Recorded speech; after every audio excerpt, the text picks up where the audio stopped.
The cosmos is within us. We are made of star stuff. We are a way for the universe to know itself. Carl Sagan. Welcome to the Lessons from Nature podcast, modeling the secrets of the bees. Hosted by Mark Rubin. If you hear my voice, you're alive. And if you're alive, you've been successful in planning to have enough money to survive. Congratulations. Planning is helpful in improving the chances that we have enough food, shelter, water, and safety to make it one more day. Some people plan for multiple generations, and some people plan for what they're going to have for lunch on the same day. But planning is part of being alive. Today on the Lessons from Nature podcast, we'll be discussing Secret 13 from Honey is Money. Planning saves honey. It's about the benefits of planning to optimize time, work, and resources in a local habitat. I'd like to introduce my co-host, David Dorr. David is the co-founder and chief investment officer of Dorr Asset Management, a global macro investment management and principal trading firm. He has more than 25 years in global macroeconomics experience with a special focus on investments in planetary health. David will co-host 4 episodes with me where we will discuss the economical secrets of the bees through the lens of the human business of making money and the bee business of making honey. David, it's great to have you here. Welcome to the Lessons from Nature podcast. Thank you, Mark. Pleasure to be here with you. Great. So today we're talking about planning and how planning can save honey or how planning can save money. And I'm going to start this off by telling you a story about the bees in my backyard and all the things I learned from them. And this is a timely story because it's a story from yesterday. Like humans, bees plan ahead to help improve the chances for their survival. And in human terms, this is just like microeconomics. In episode 4, I talked with my friend Chris Sparrow about the idea of time is honey, which means that time is energy. And in the human world, this is time is money.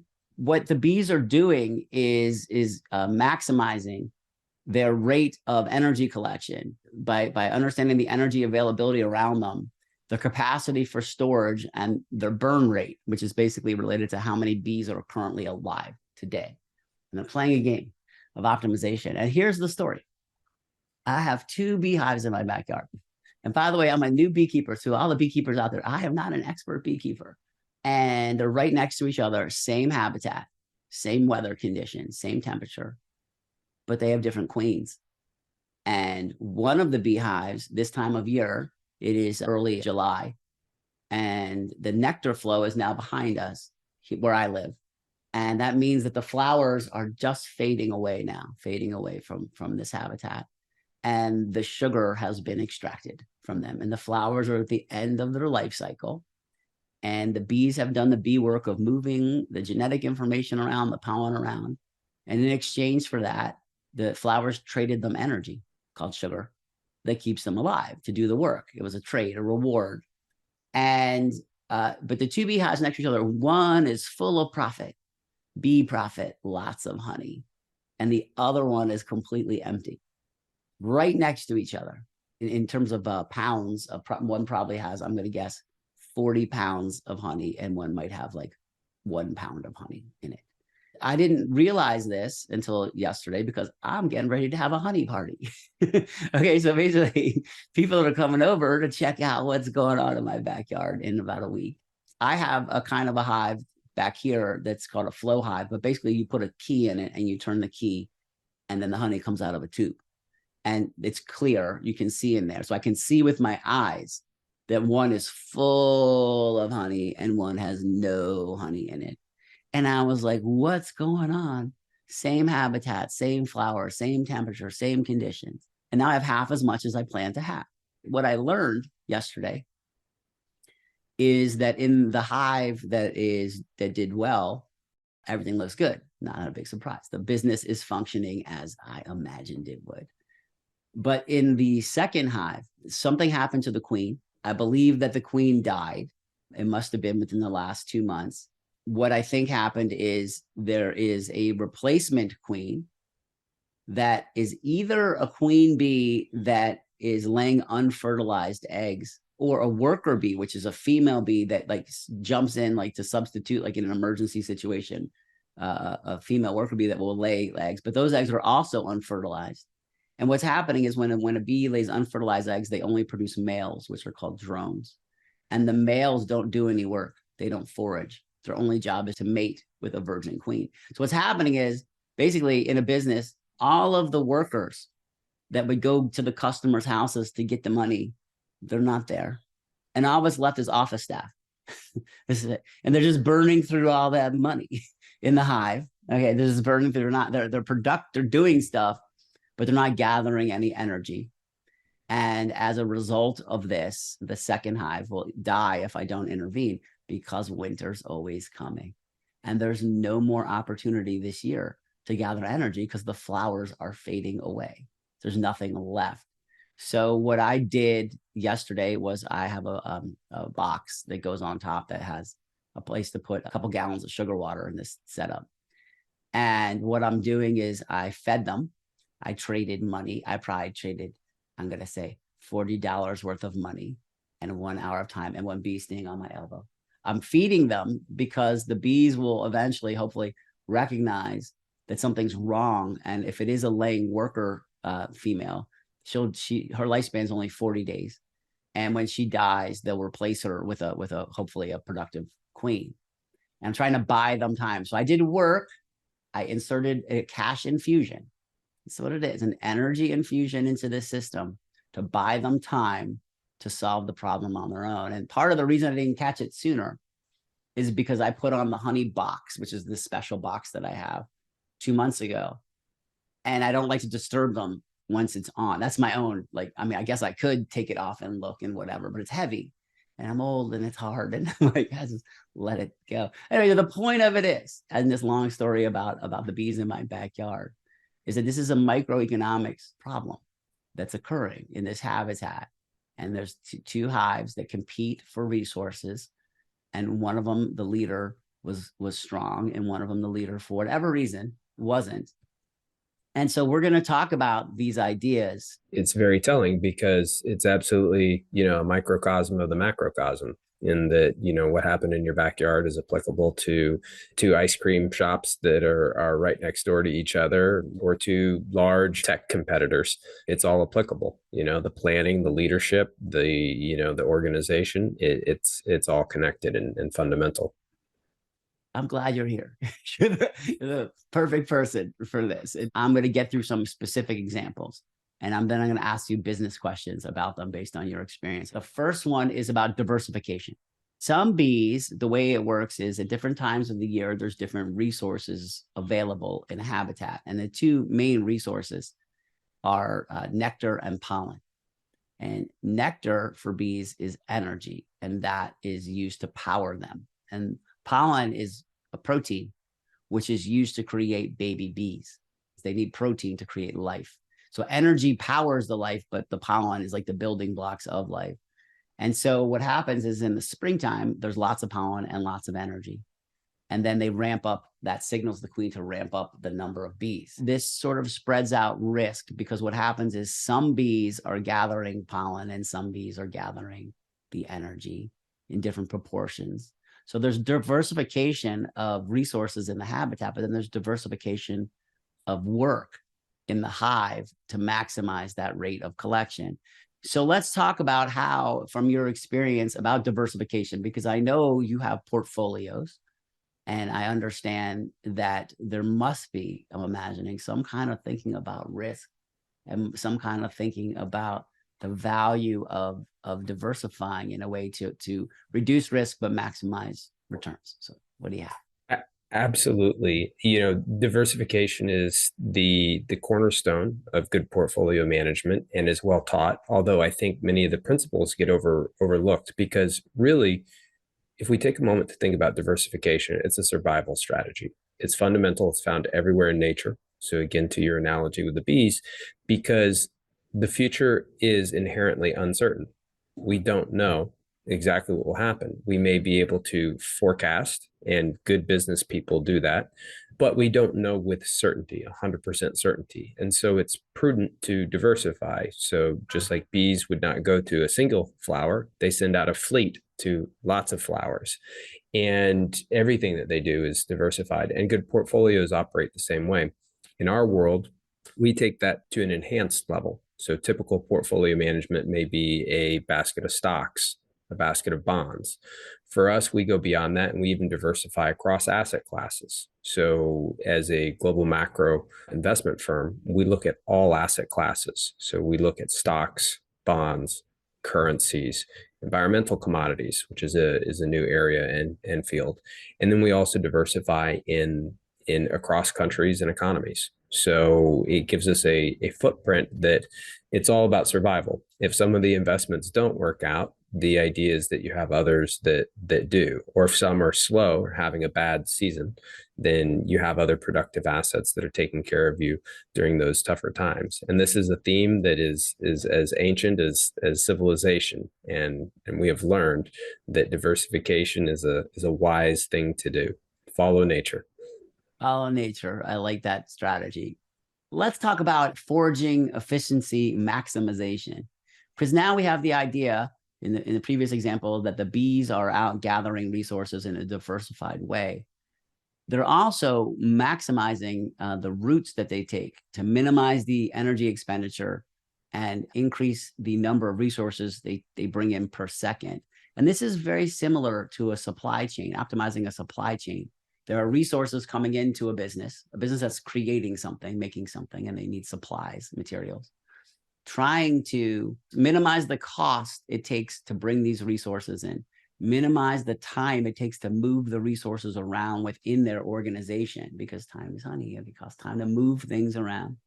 And we saw during the pandemic, big supply chain disruptions, how globally connected we are.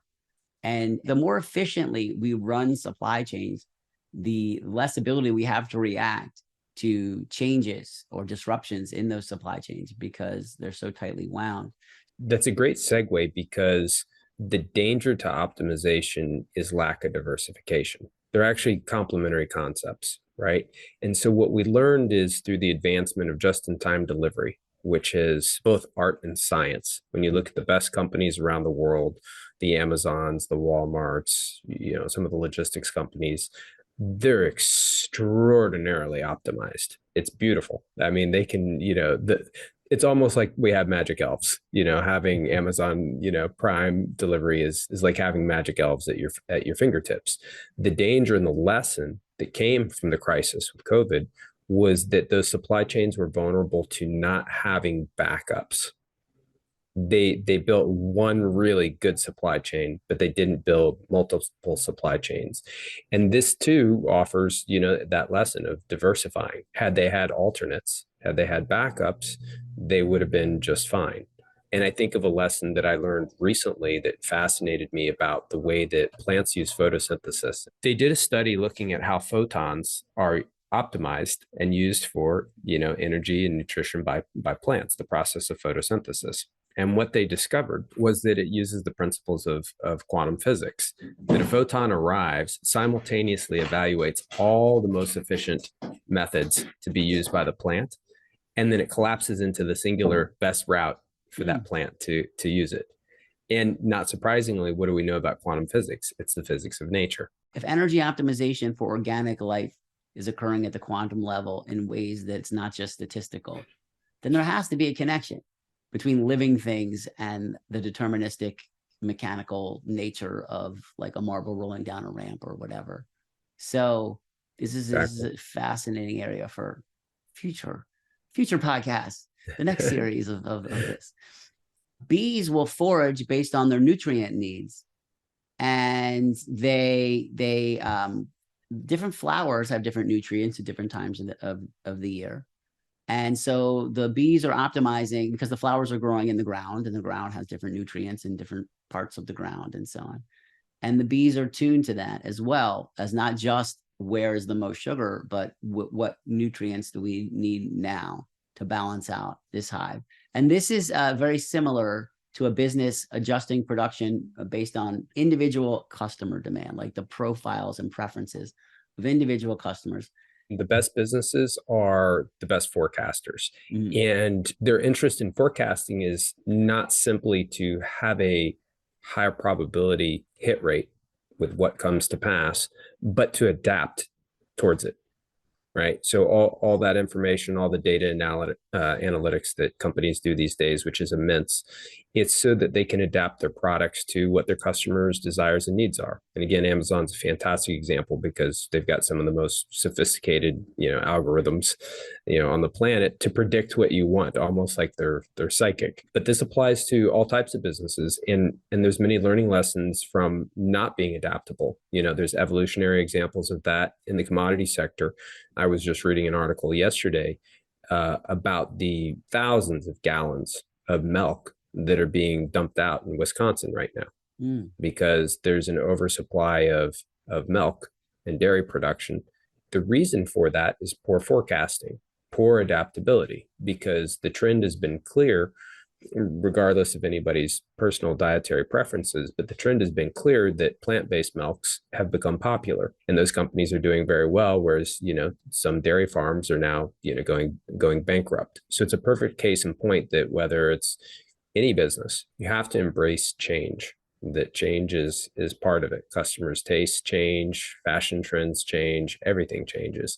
And forecasting that and being prepared and willing to adapt, making it part of your strategy is really important.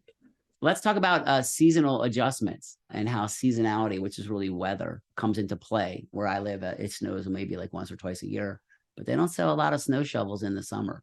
And somewhere down the supply chain, people aren't making shovels. Those companies that were making shovels were making, I don't know what you're making in the summer, pool floats. I don't know, whatever. Just different things that would be more available in the summertime. Can you think of how seasonality and also the changes in our weather patterns and on the extremes are affecting the business of money? Absolutely. And I'll use two examples that both involve New York. One where they planned, adapted, and anticipated correctly, and another one where they did not. The first one is that anybody that spent time in New York, when it rains, it's incredible. All the shops, umbrellas pop up everywhere. You don't see the umbrellas at first, but the second it starts raining, within 10 steps, you can procure an umbrella. An example zooming out that's a little bit bigger of not being prepared for the rain and specifically the storm was several years back. Was it Hurricane Sandy that hit? Superstorm Sandy. Perfect example. This was an interesting trade that we did. If you look at, we trade lumber futures as an example, and normally when you get into hurricane season for the Gulf and for the lower East Coast, it's not uncommon that when a hurricane starts to approach an impact zone, you see the price of lumber go up. Why? Because people will have to protect their homes and or rebuild. And what's interesting is Superstorm Sandy, as that was heading to New York, New York, New Jersey is not accustomed to getting hit by storms like that. And so what happened was we were watching lumber futures, and lumber futures were actually just kind of, trending downwards. So we bought up a bunch of options on lumber futures contracts, and our thesis was very simple. They're not prepared because they're not accustomed to these changes in nature. Right. This will have an outsized impact because population density is there. And that's exactly what happened. As it hit shore, people had the light bulb moment and the futures contracts went berserk. It was a great investment trade simply by paying attention to these things. What we call weather volatility, kind of climate volatility, not just climate change, but we think in terms of the volatility and the way that impacts businesses and markets is without a doubt increasing significantly. And that makes it very, very challenging. Anybody that does not have adapting planned in is going to have a lot more difficulty. The range of adaptability of organic life is narrow, both in terms of temperature, humidity, pressure, different things, UV light, UV exposure, whatever, the amount of hours of sunlight per day, as we are living things on this planet, and we are consuming resources in different ways, cutting down trees, destroying habitat, and destroying ecosystems. We're destroying our own ecosystem. I mean, I've said this before in this podcast a few times, but we're on one rock going 19 miles per second around a star that's keeping us alive. with energy. The energy from the star is powering all living things and pretty much everything else. When you take a step back, it's patently obvious that we're harming the planet, that we are consuming it beyond its carrying capacity. We've taken a very close look at what drives shifts in temporal thinking, because it's an interesting phenomenon that a lot of people have not really kind of tied together. And we have a working thesis on it, because you're exactly right. People are not, they're just stuck in the now and, not really planning. So here's the theme that I think you'll find of interest. There is a direct correlation between inflation and devaluation of money and a shortening in temporal thinking. Oh. Yeah. And it actually makes sense that it goes together. So I'll use the example of Venezuela, which was our use case. If you have inflation going double, triple digits a day, you can't think about, buying something in a month. Whatever you need and think that you might need, you're going to try and buy right now. Yeah. And that's why grocery shelves get cleared out. Yeah. You have a unit of account that is no longer a unit of account, a store of value, and a medium of exchange that is no longer functional. Right. And so it's no longer harnessing that energy that it was supposed to. It's dissipating rapidly in your hands. And so with that, you have to take action right now, and you don't plan. Versus if we go back in time, and you see this across stock markets too, where you have CEOs and executive boards, they're focused on quarterly earnings. Yeah. They're not thinking about the business from the perspective of what does it look like 10 years out.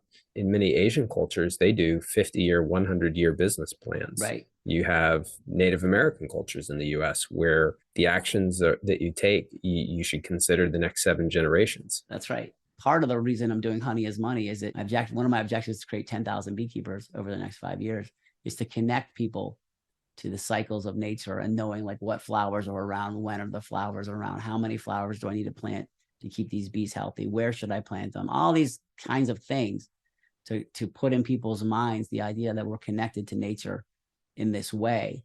And I think money leads into the next topic here is the speed of money and decision making is what disconnects us from long-term planning. Is what your example was perfect. But really what it is at some point you realize I can't work 500 hours a week. So given the rate of inflation, how am I going to survive? And so that creates situations where people hoard supplies. Yeah. And it also commits situations where ordinary working people, turn to crime. Yes. There's a survival. Because it's a survival thing. They come to that same calculus that you pointed out and realize it's impossible. I'm a hard worker. I'm willing to work. Pretty much every day. But there's a point where that math crosses and you realize it doesn't matter. I can't possibly work enough. There's not enough of me and enough hours in a day to do it. And you get that decay and you get crime and lots of it very quick. And that's why this is a systems design problem. Correct. more than we just have to plan. Like no, this is perfect with you because if a business can plan for periods of destabilization, so can society. Like so can the planet.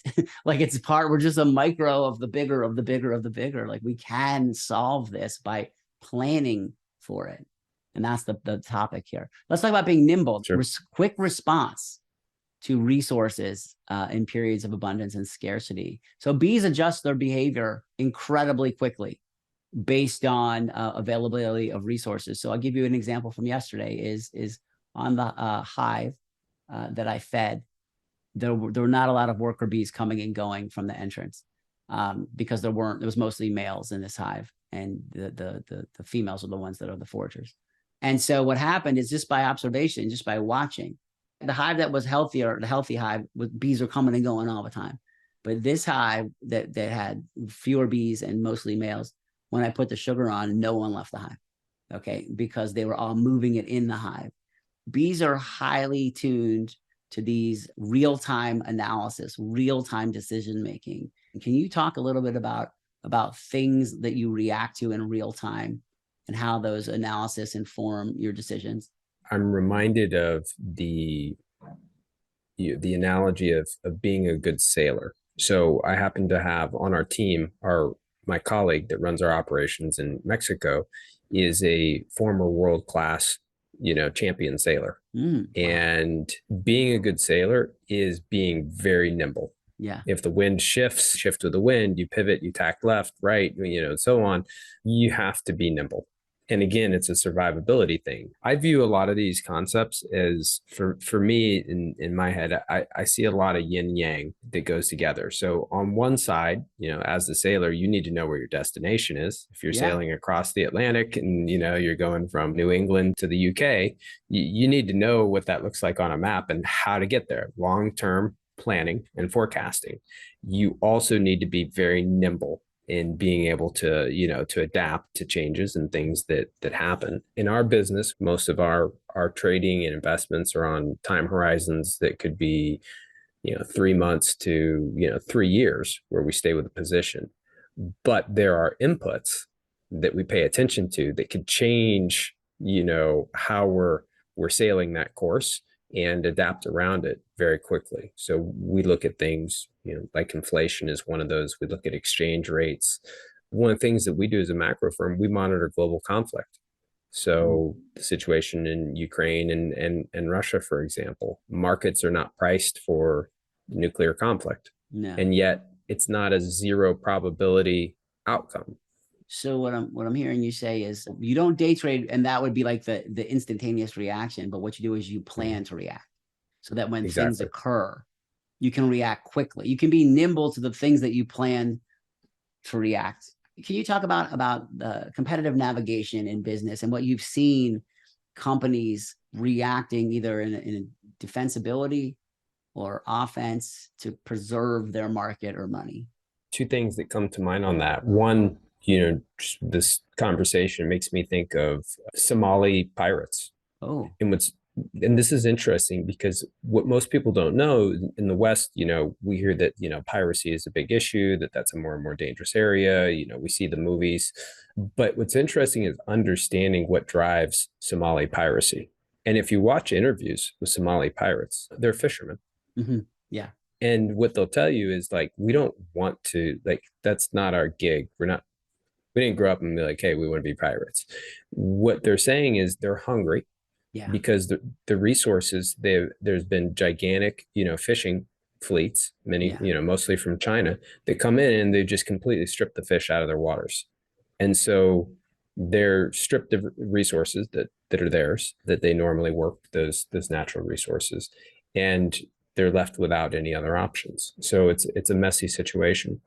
But sticking with our navigation piece, I think, what we try to do is we say, you need to understand technological competition and how to use it, but you also need to understand things like critical thinking, things like orienteering. You need to have some basic working knowledge and constantly sharpening that saw. You can't become complacent and then say, okay, well, I'm going to just leave it to the systems and the computers to take all the decisions, because you don't stay sharp that way. And so we encourage our team to always so if they thought through something and it's a bad trade, I wouldn't even think twice. But if they do something without putting thought and trying to apply critical thinking, then they get to experience my wrath on that. Critical thinking is important. So I think the best businesses try and, maximize their competition by critical thinking and, using the best, which will lead to using the best tools, around you as well, rather than just depending on those tools. The secret to that is making a work environment where mistakes are totally fine. Yeah. There's a lot of corporate cultures where you're just not allowed to make mistakes. Yeah. But that's not how we learn.